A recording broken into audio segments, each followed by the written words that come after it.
You where the mountains meet the crew, ear to ear, we are C-Ray and Lady too.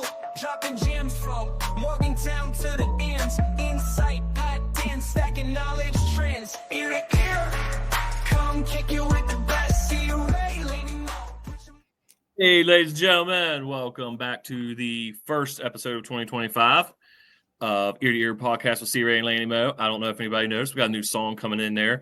Credit to a fan of ours who kind of wrote that for us and was like, you guys should check this out. Pretty cool. Don't remember who it was. Lanny can tell us in a second. But we are back in business after taking some time off for the holidays. Lanny, how you doing, buddy? Good, my man. Happy New Year. Drew Wade, thank you for putting that out for us. Yeah, so man, we appreciate it. Thank you, Drew. Yeah, that is awesome, man. That is awesome. Yeah, everything's good, man. Down here in capital city of West Virginia, watching the snow come down hard, which I'm a big fan of snow in wintertime. I'm got about just about 3 inches now, a little over maybe. Been snowing since probably, I don't know, about 3.5 hours. So I'm hoping it piles up. I love it. But man, I don't know where to start. We got some stuff here to talk about. Took a couple weeks off for Christmas. Hope everybody out there had a good Christmas, good New Year. Hope everybody had a safe one. Hope all our listeners got everything they wanted for Christmas. I did. I got like 5 packs of Pro V1s for the golf course. So like I shouldn't have to Nothing, get out of here. Go ahead. I shouldn't have to buy balls for at least like a year and a half. So I'm pretty stoked about that. But let's start with some news here in the home football team, man. Zach Alley, everybody knows, kind of coming in. We stole him from Oklahoma. The Oklahoma fans were not very happy about that. We've got Noel Devine coming back in an assistant position. Am I missing any? I know he's made some hires, but I'm not real sure. You got the offensive line coach that has NFL experience and also lots of NFL experience and college experience. I mean, this guy's been coaching. He's put some lines together through the years. So, yeah. It's he's brought most of his staff with him from Jacksonville State, which, hey, my thing is you trust those that's been along with you for the ride. Yeah. So, hey, they put it together down there. Why not? Absolutely. So with that, it's going to come some players, and I know people are saying that, we ain't getting no big name players, and all of our guys that's entered the portal have been. Guess what? It's the cycle that we live in, and it's going to be West Virginia's going to have to live in a portal, and I truly believe that Rich and his staff he's a talent guy. He can find talent. Believe me, nobody heard of the talents that came through this university when he was here before, with making it into a top 15 program. So, I mean, nobody heard of Slayton. Nobody heard of, the runaway beer truck owned Schmidt and, Pat White and the same old guys that are Mountaineer legends now. No one heard of them until Rich and his staff found them. And he's going to find them again, bring them in, and we're going to be back. I'm just telling you, be patient, y'all. That's it. Yeah. Well, everybody was kind of losing their crap that we haven't been bringing kids in and this and that. And I'm like, we're going to get there. I'm not real worried about it. Yeah. It's like I've said, for me anyway, even in the new age of NIL and transfer portal, even for me in the first year, I don't have any kind of hardcore expectations. I don't expect him to only come in and win only 4 games next year. I think that would be a bit of a disappointment. But I don't have anything real that I expect. I'll tell you what, though, something you kind of brought up, our kids leaving, kind of brings me into something that's been kind of bothering me the last couple weeks. A lot of people are out there giving the news to these players that are leaving, right? You got like Hudson Clement, he left and went to Illinois, and everybody's like wishing ill will and saying some pretty nasty things to some of these kids. And I'm like, first off, we live now in an age where money talks, bullcrap walks in college football. Okay. Some of the numbers have come out. Apparently he went into WVU and wanted $800,000, and apparently WVU offered him $400,000, and apparently Illinois offered him allegedly $600,000. So he went with the highest bidder. Listen, kid's 19 years old. He made a business decision to better himself. He took essentially another job that is going to better him as, in his financial situation. I don't blame anybody for that. No. I don't blame anybody for doing that. And do we need to like love him and celebrate his accomplishments and celebrate the stuff he accomplishes when he goes to Illinois? Absolutely not, because I will agree, hey, he's not a Mountaineer anymore. I don't wish any ill will. Good luck on your adventures, but now I don't care what he does.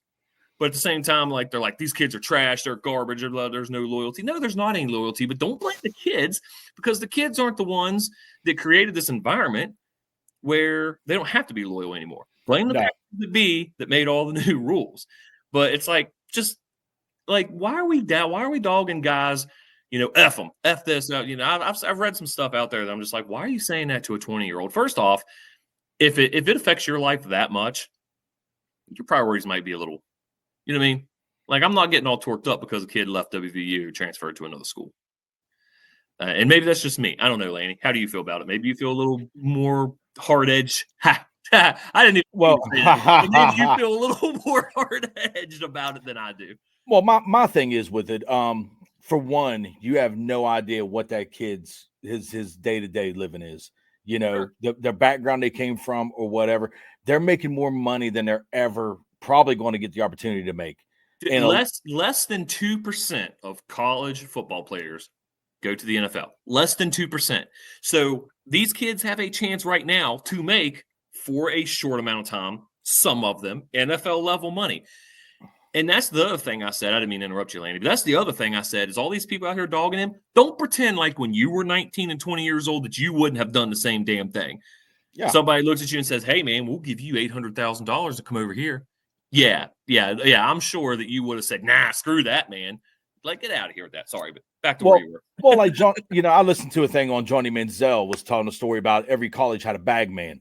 Back in the day where it was illegal to buy a player a meal. If me and you were setting somewhere like an establishment and players walked in, we said, send their tab our way. That was a violation, And, he's like, now, these kids are, I mean, it's the wild, wild west. I mean, the money, and they're still, I guarantee you to the point, there's still a bag man at every university that these kids are getting, NIL money, but then behind the scenes, there's still there's still envelopes being tucked into these kids' lockers, right.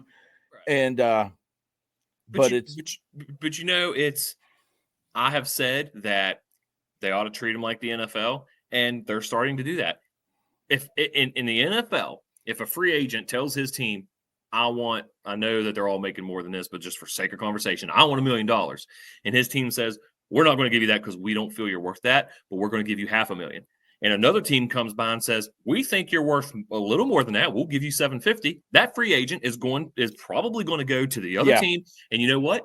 That's the environment we've created. I've said it should be more like the NFL, and it's kind of coming like that. These kids are free agents. Pay them or lose them. Wait till you see how Belichick runs North Carolinas. You know what I'm saying? I'm interested for that. Well, he from what I've heard, he said that the NIL is going to come through him, player valuation, where where somebody's coming in saying this, we want to pay this kid this much or whatever, he's going to say it. Like, no. Yeah. He's going to give it a stamp of approval or denial. Everything's going to run through him, Right. Well, and it should. I mean, he's the head coach, first off. And second, he probably has spent some time knowing about what players might be worth when it comes to money. I mean, you're to the point now. Before, we heard, coaches say, Matt Rule made a comment out there in Nebraska. It's going to be $1 million. You're going to pay, colleges are going to pay $1 million for a quarterback. Well, it's way above that now. Some of them, some of them are hell of more than that. You're talking, I mean, the Michigan quarterback, they said he's guaranteed $4 to $6 million. The next quarterback at LSU is looking at $4 to $5 million. It's insanity. It's absolutely, I mean, you got for a college football player. These are kids that might not even step foot on an NFL field. Yes. These are kids that might not ever play a single snap in the NFL, and they're making $4 to $6 million over a 4-year period. And that's why I say that if we're going to pay them like that, it needs to be like the NFL. They need to be under contracts, and when that contract's up or they want to leave, there needs to be the same kind of penalties and crap like that. I mean, we've been through this, but I mean, it is the wild, wild west is a very good way to say it. But going back to what started all this, It seems like Rich Rod is in the process of building his circle here, building staff, starting to get some players coming in. We got that quarterback from Texas A&M, which I mean, you got to bring it. You got to bring in somebody. Yeah, well, yeah, and he had limited time down there, but I think he played 4 games before he got hurt. But in those 4 games in SEC country, he fared pretty well. So I don't know. I'm a big Nico fan. I would hate to see Nico not win starting job next year, and I think the way it looks right now, he's kind of the first at the top of the hill. He's king of the hill at the moment. But yeah, I mean, we're starting to put some stuff together. I'm not worried much about it. Kind of like you said, I trust that's the guy that Wren hired. Let's give him the time. Season doesn't start for a while. We got a lot of moves to make before then. Well, it's first year regardless, and I got a little upset at the whole damn offensive line left. I mean, that's where I was like, whoa.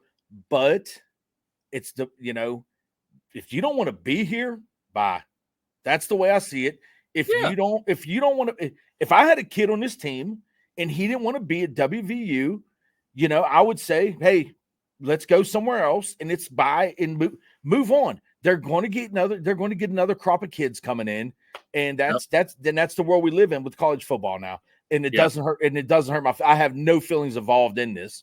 I don't have a kid out there getting a check sent home to cash for him. So, it is exactly what it is. It's annoying, yes, but we're in the same boat as everybody else is, Right. Well, and we've got donors now that, because they attached, I mean, let's be honest. Everyone says, oh, it was Wren Baker's decision. Yeah, it was Wren Baker's decision, but that doesn't mean there wasn't a certain name attached to a lot of the money that came in. Nonetheless, we have donors now that have said, okay, hey, we got the coach we wanted. Now we're ready to put out money for the players. So is it going to be something to the level of Alabama, Ohio State, Texas? Yeah, no, of course not, right? Like, I don't think that we could ever be at that level. But I sincerely believe that we will be at a place where we will be able to compete. This crap of, oh, we're just little old West Virginia, we're never going to be able to compete. We've always found a way to compete with less than everybody else has in the past, and we'll continue to do that because that's part of our blue blood. We got to put our boots on and go to work. That's what we do here. We've always managed to do it before and be competitive. We'll manage to do it moving forward. So I'm happy about that. But moving on to college football playoffs, some bowl games going on, good stuff. There's been some good football. There's been some boring football. To start off, we have our Final Four: Ohio State, Texas, Penn State, Notre Dame. Laney, you and I shot. Actually, I shot a little better than you did. I got 2 out of the 4. You got 1 out of the 4 because you said Arizona State was going to beat Texas, and I think they should have, and we'll cover that in a minute. But we ended up. I think you and I said Oregon, Penn State, Georgia. I said Texas. You said Arizona State. So I should have put some money against you on that because I would have won it. But that's where we're at right now. Before we get into like the Final Four teams, man, I personally want to talk about the BYU Colorado game. Okay, I thoroughly enjoyed BYU, and excuse my French, but I have to use this term. I thoroughly enjoyed watching BYU shit whip Colorado. Okay, I loved every minute of it. And had BYU not thrown a couple of unforced, unnecessary picks, that score would have been even worse. And it's not that I hate Prime. And it's not necessarily that I hate the hype that comes with Colorado and what they've done. I hate the arrogance. I hate the arrogance of thinking you're on top of the world when their schedule really wasn't that difficult. And then they get into the bowl game against a team that played better competition, that played well this year, and they got their freaking faces kicked in. I was a big fan of it, but I'll tell you what I wasn't a big fan of, dude. If you would have listened to the audio of the announcers without watching the game, you would have thought Colorado was winning that game. I don't know if you watched that one or not. Did you watch the BYU Colorado game? Yeah, but the thing is, though, they had the Heisman winner there, and it's Yeah, and the Heisman winner got his ass beat. Well, I mean, the thing is, though, believe me, his number one thing, they were not to win that game. It was to survive the game, not get hurt. And Prime wanted to see the guys play. He didn't agree with any of his players setting out. So their number one thing was, we're not getting hurt. So you think that they maybe cut back their effort a little bit, I and believe they didn't go as hard as they normally would have to avoid possibly getting hurt. I believe that. I mean, the score still didn't reflect that too much, but believe me, if I know that I'm a first round pick, probably in the top 10 picks, I am not diving. I am not laying out. I am not, taking that extra effort to make a tackle to put myself out there bodily injury. No way, shape, or form. So, I mean, that's where I'm at with it. Point. So, fair point. I guess I'll be honest with you. I never really looked at it that way because I think I was looking and being too happy about Colorado beating the crap out of them. But nonetheless, that happened. And then ESPN the next morning writes an article about the game that showcases, Sanders and Hunt. And I was just like, I'm kind of over that. I'm kind of over that hype a little bit. I'm over Colorado now. Yeah. I mean, Prime brought those guys with him, and now you get to see what kind of coach he is, to see if he can develop get 3 more of those types. Yeah. And yeah, exactly. It'll be interesting to see if they can kind of, I guess, replenish the talent they're going to lose this year. Yeah.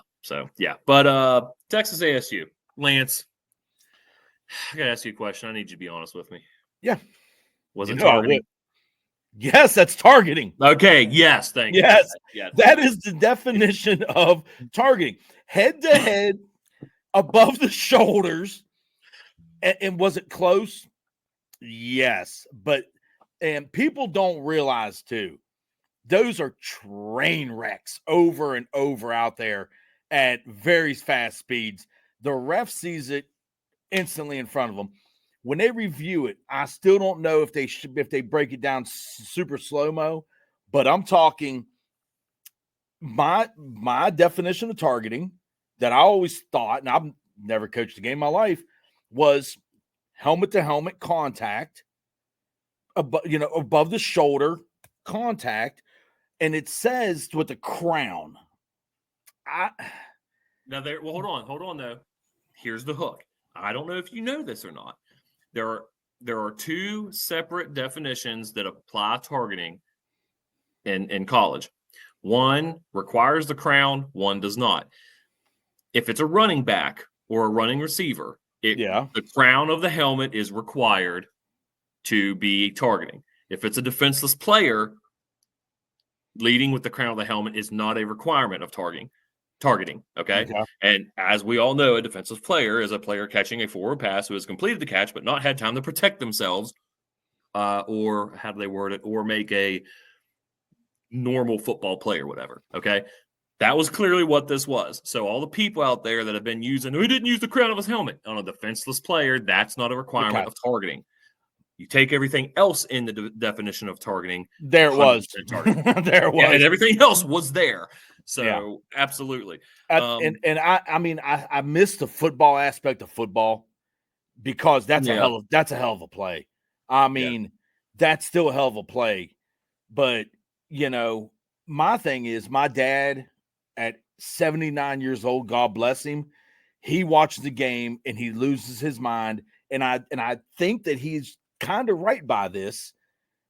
I don't think there should be an ejection for an offensive running back or wide receiver, but I think there should be a flag thrown when that player knows contact is coming.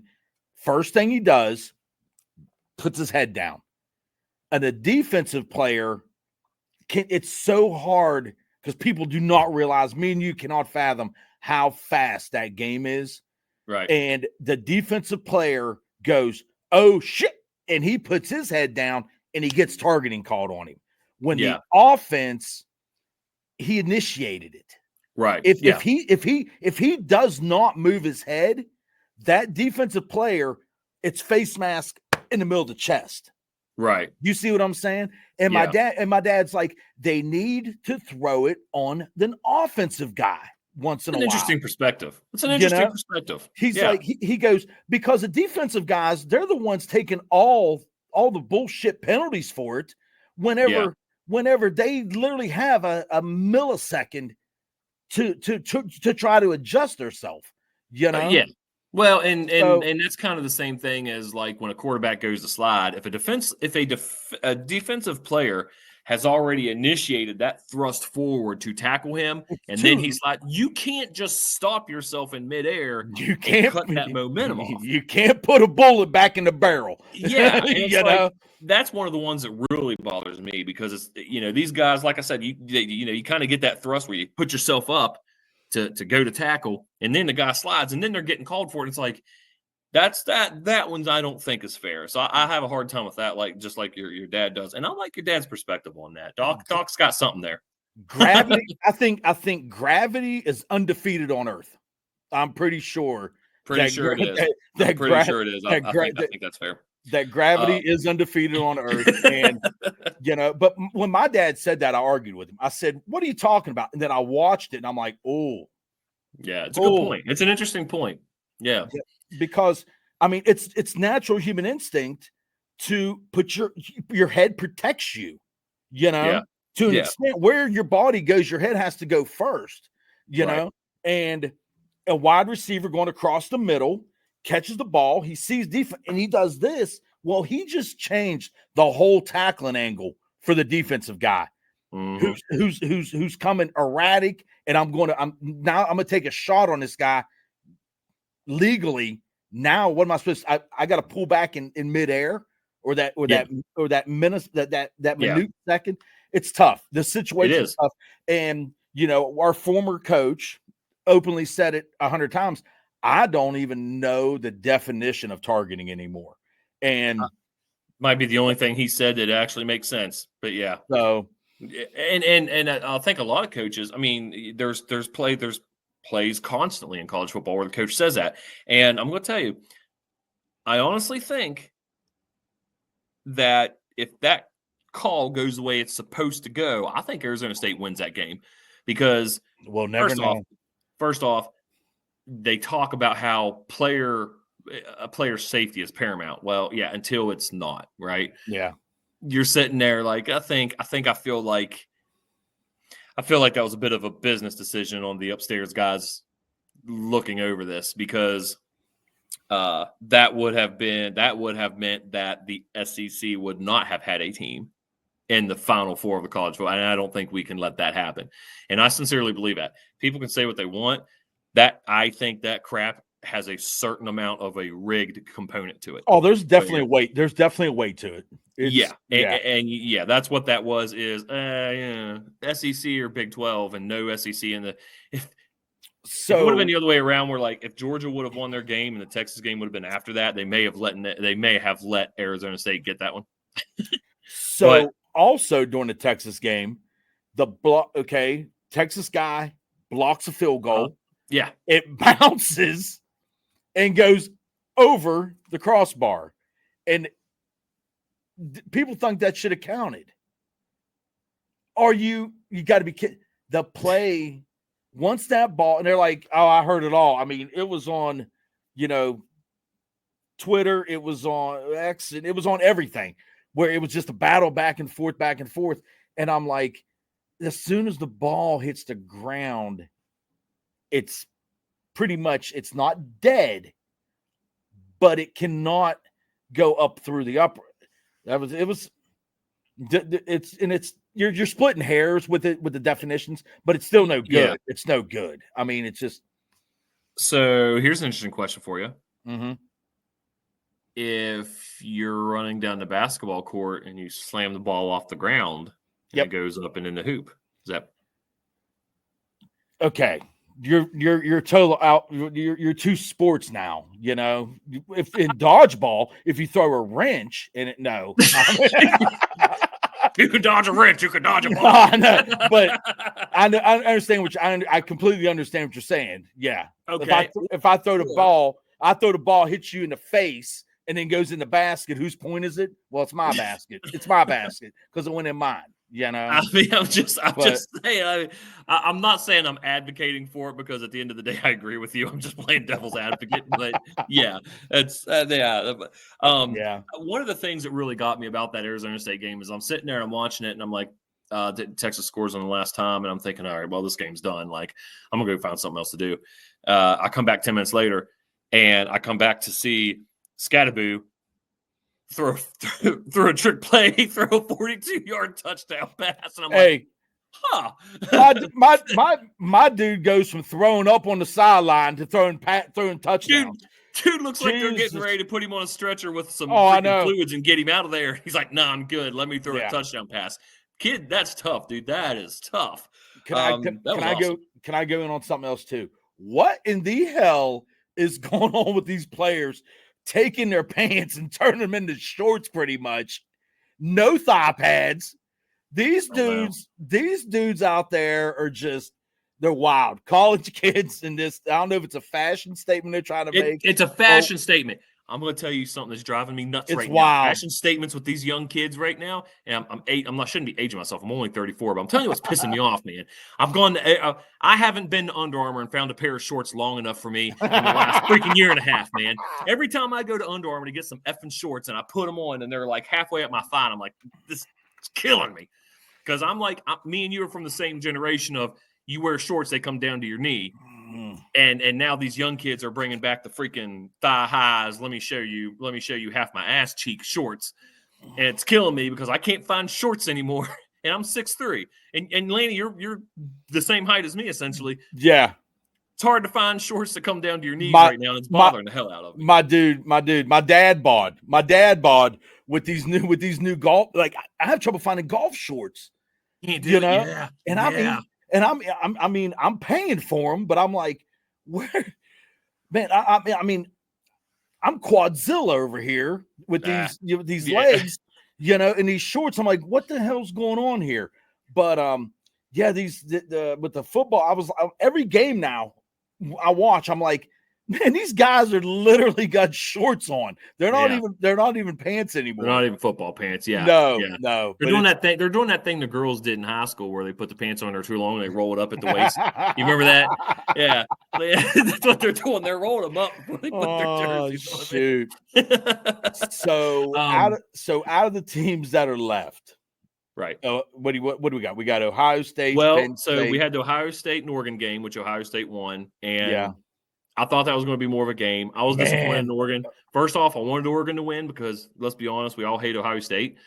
But I have to say, dude, Ohio State's quarterback, that guy's dropping dimes, man. He's freaking – the kid's good. And then he's got good receivers too. And you put that together, man, that is a hard quarterback receiver combo to stop right now. Now, see, I think Ohio State wins it. That's what I was going to say. I think Ohio State's going to win it because how do you stop them? No, you can't bet against them. I mean, boy, I hate saying that. God, I do too. I do too, man. And I'm surprised. I'm really surprised by Notre Dame because I don't watch Notre Dame. I thought Georgia was going to annihilate them, and I'm starting to think that we're starting to see. It's small right now. It's small, but we're starting to see a glimpse of NIL and transfer portal starting to affect the blue bloods a little bit. And I know we still have a blue blood, essentially, a blue blood Final Four here. Yeah. But what I mean is, like, a few years ago, before NIL and all this was a thing, who were the two teams that we saw every single year in the playoff? Georgia, Bama. Bama. That's Georgia, what it was. Bama. Yeah. And now I think with NIL, you got these smaller teams that are able to throw some money at one or two good players that may have went to Bama, that may have went to Georgia, but they're coming here because it's like, oh, I can go here, I can be a star and make money. I think we're starting to see a little bit of it change the game. It's not a lot because at the end of the day, we still ended up with essentially a blue blood Final Four, which is fine. But I don't know. I think you're starting to see a little bit of that. I was really surprised with Notre Dame. I thought Georgia was going to beat their brakes off, and it was a boring game. It was boring. I watched like a little bit into the third quarter. I was like, all right, I'm over this, and I went and watched something else. I went and did something else. Actually, I think I went and got the started prepping the 4-wheeler for winter. The NCAA, absolutely. I'm not saying it's because I hate Notre Dame or anything like that. They need to force Notre Dame to join a conference. I don't think there should be any independent teams personally. Well, think about this, because it's basically going to get into the point where it's all scheduling, and Notre Dame can go out there and schedule whoever the hell they want. Don't they have to schedule a certain amount of ACC opponents? Like, isn't that their deal? I read this somewhere, and it's been a couple years, so maybe it's changed. I might, you know what? If anybody can correct us on this, please put it in the comments. Please do. I heard or read here, or this was a conversation that I was reading about a while back, where Notre Dame, two things in their stipulations of remaining independent is they have to schedule, it's either a certain amount of ACC schools or Power 4 schools now. And if they do join a conference, ACC has the first right to accept or deny them entrance. So, maybe not. But I mean, I don't think there should be any independent teams personally. If you're going to be a D1 school that you want to compete in D1 sports with all the other schools, you need to join a conference. And at this point, it doesn't matter which conference because we're all spread across the country now. So pick one. Doesn't matter. I wouldn't, not suggest picking the Big Ten because they'll probably get beat a lot there personally. But speaking of the Big Ten, that brings me to Penn State, Boise State. Not much of a game there. Penn State was pretty much in control the whole time. Penn State. Penn State did what everybody thought Penn State would do. They did, but I'm not trying to put an asterisk beside what they've done because they've done it with authority. But I kind of feel like they had an easier path than a lot of the other teams did. They did. They played SMU and they played Boise State. They did. They got the best draw. They had the best draw out of anybody. All by far. Yeah. So it's like, they did do what we thought they were going to do, but not because they're that good of a team, or is it because they drew SMU and Boise State for their first two games? Every team that got a bye lost. Every single team that got the first round bye, got their ass whooped, got sent home, 1 and out. All of them got beat bad except Arizona State. And if it wouldn't have been for Scatabo in the comeback, they would have gotten beat equally as bad. But at the end of the day, targeting call or not, you could have blamed that game on. You could have blamed them losing on Texas kicker. Or, you know what I mean? Like earlier, like they shouldn't. What I mean, I guess what I should say, I'm not articulating this at all. What I'm saying is that game should have been over because Texas kicker missed 40 missed 2 field goals inside 40 yards. Yeah, twice. That should have just eliminated the possibility of overtime. Yeah. So, it's interesting. Now, you want to take a walk down conspiracy lane with me for a second? Let's go. Okay. Come on. Texas, Ohio State, Penn State, Notre Dame. I feel like there's going to be a pull to kind of force a Big Ten national championship.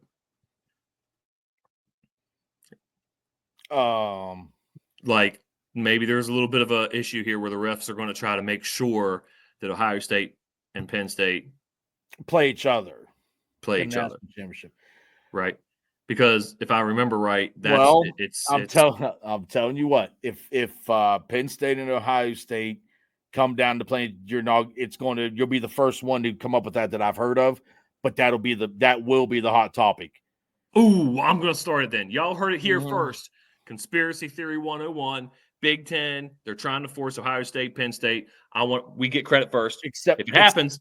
Except people's going to be like, the more the controversy is that the SEC got screwed somehow, some way out of playing in national championship.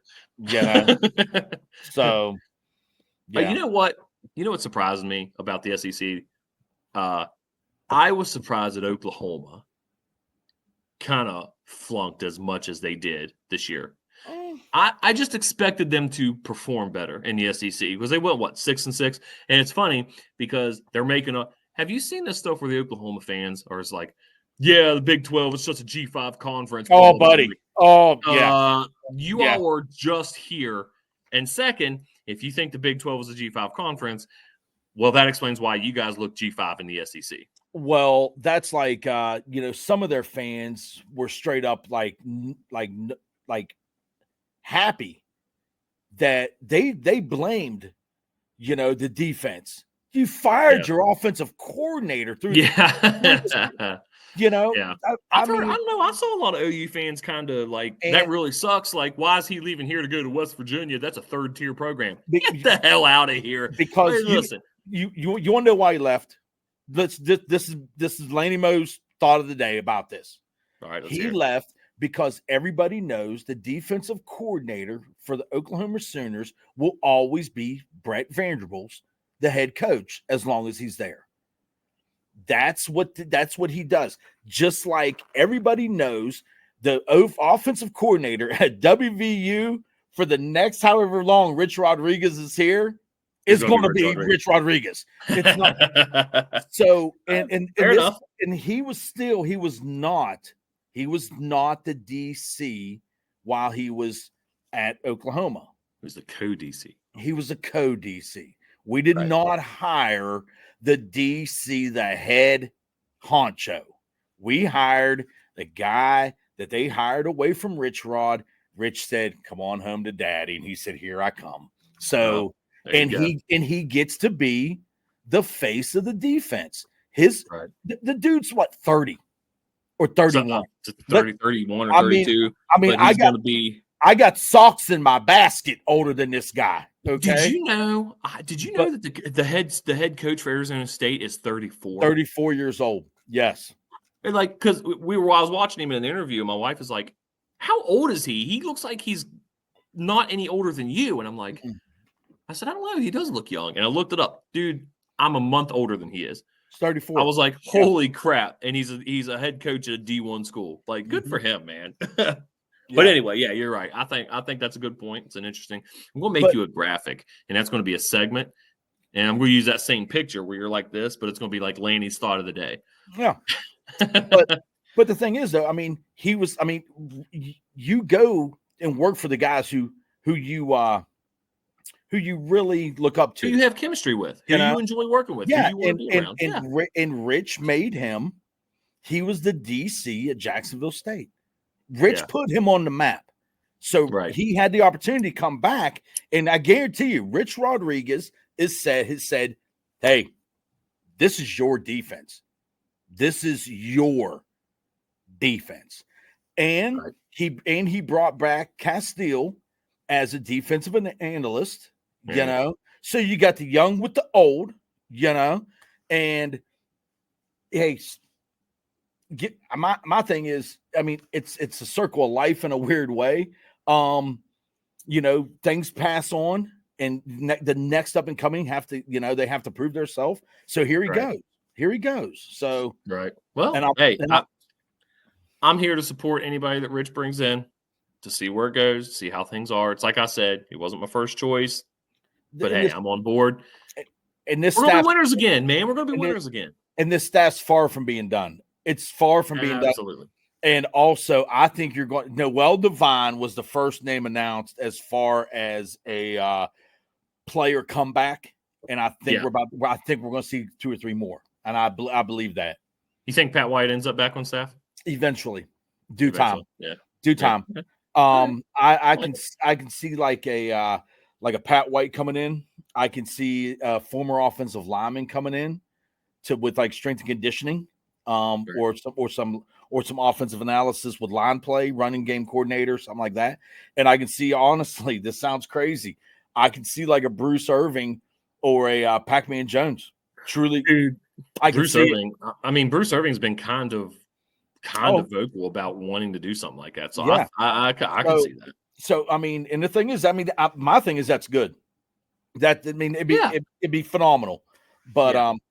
it's my it's only it's thing is exciting times.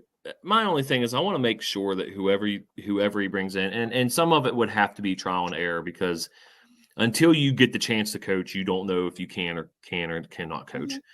Mhm. And I want people to remember that just because you're excellent at a sport or something doesn't mean you can teach it and coach it. I'm not saying Noel Devine isn't going to be able to teach things. I'm just saying everyone's like, well, we should bring every player back that's ever played to be a coach. No. We had some really phenomenal players over the years. Doesn't mean they're going to be able to coach, and it doesn't mean they're going to be able to teach.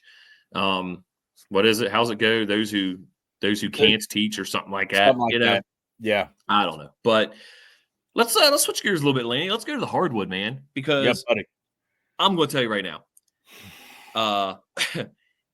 If you were not a fan of the basketball team before this week, I don't know how you're not now. The bandwagon is slowly filling up fast. Dude, there's no more. I mean, the ass of the bandwagon's dragging the ground. It's rough right now. The springs are the shocks are giving out, man, because we got 2 wins this week. One over number 7 Kansas for the first time ever in Kansas. Okay. In Darian DeVries' first 13 games of his first season as our coach, he has done multiple things that we haven't done for the last 15 years.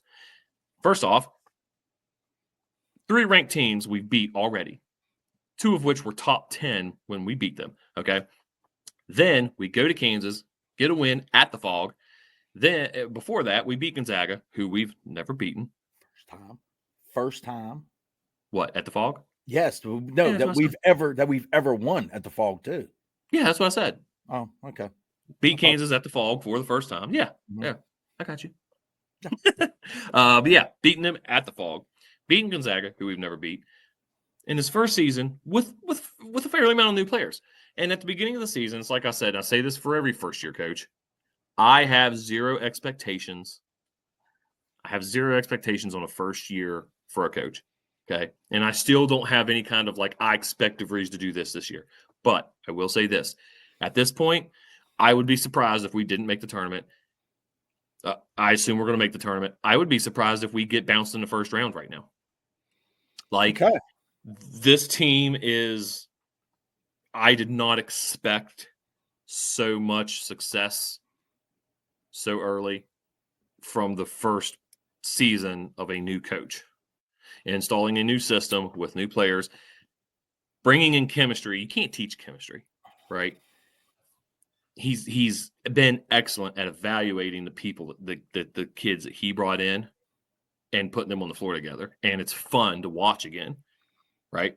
Like, yeah. I'm stoked. And if we're not ranked by the time this episode comes out, we will be. We would have to be at this point. We will be ranked when the new rankings come out on the 6th. We'll be ranked. And our episode comes out an hour after the rankings. We should be ranked at the time people are watching me say this right now. Yes. I would think higher than 25, but even if it's 25, we should have a number beside our name next week when we go into our game. I'm just stoked. I'm stoked about it. I just you know what I mean? Like, I was excited about the hire in the first place, but now watching the first few games, I'm like, damn, okay, this is more serious than I thought we were going to be this year. My expectations have been I was like, if he goes 500, he goes 500, that's a great building block. You get you get you know what I'm saying, you get a full year to recruit your players, your type of who he's already brought in some pretty good players that have already signed for next year. And the thing is, now you got to hold on to these players that are freshmen that you brought in, to keep them from getting poached away, and then, and build class to class. And we are always going to be that program, truly, that we might lose a guy. Don't, you know what I'm saying? If Smalls was a sophomore, for example, you got to do what you can, but he's not, he is what it sucks. We're going to go and get Smalls for 1 year, But what a year he's making of it. But yeah, and you're playing without DeVries was supposed to be your best player on this team. Mm-hmm. He was supposed to be. You're playing without your number one scorer right now. And you're winning without him. You're winning without not just that, a coach on the floor. He is a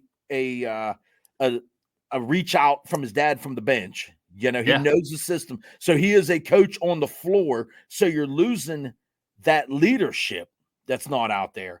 And buckets and the hustle and the you know what I'm saying? So you're losing the player that's not out there too to go along with that. And buddy, I mean, it's plug and play. And have we can you keep it going? God, I hope so. But I think so.